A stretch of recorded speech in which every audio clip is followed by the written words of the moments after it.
So what happens if you die? Exactly how I described. You have no estate plan. You have a house that was in your and your wife's name.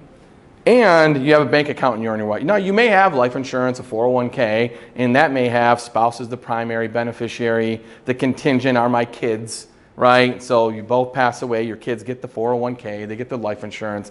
Those aren't issues, but that house and that bank account are issues, okay? So what happens if you've done nothing? Well, I already told you have to go through probate court. When you have no will, no nothing, no estate plans, you have passed away. Intestacy is the word we use, okay? Basically, it's a word to say you don't have any legal documents, okay? And when you pass away with no legal documents and assets go through court, there is a pecking order. There is a default order as to who's in charge and who gets what, okay? And this is just an example here. So, in this situation, husband, wife, kids, say, and I see this all the time. You can't believe how many times I see this.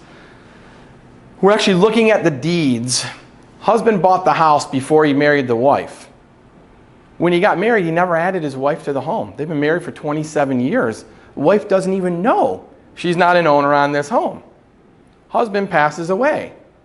The wife has a problem. The house she's lived in for 20 plus years, she's been married to who was the owner until they passed, but she's not on title. So when husband passes away, go ahead.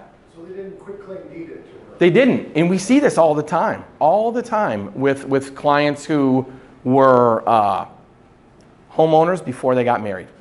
And they don't automatically add their spouses, okay? So husband dies, we'll just pick on the husband, and now the wife is saying, you're kidding me. I have to probate the house I live in. Not only do you have to probate the house you live in, but now the state default law kicks in. And you're only entitled, spouse, to the first $200,000. And then anything after that $200,000 is going to get split between your kids. So if that house is paid off and it's worth $300,000, spouse has a problem. The spouse is only getting the first $200K. And the kids are going to get the other $100,000. That's not what the deceased husband would have wanted, right? But too bad. That's the default law. So when you don't plan, certain things can happen. Okay? Okay. So you can't really carry out your wishes. You can't do what you want to do.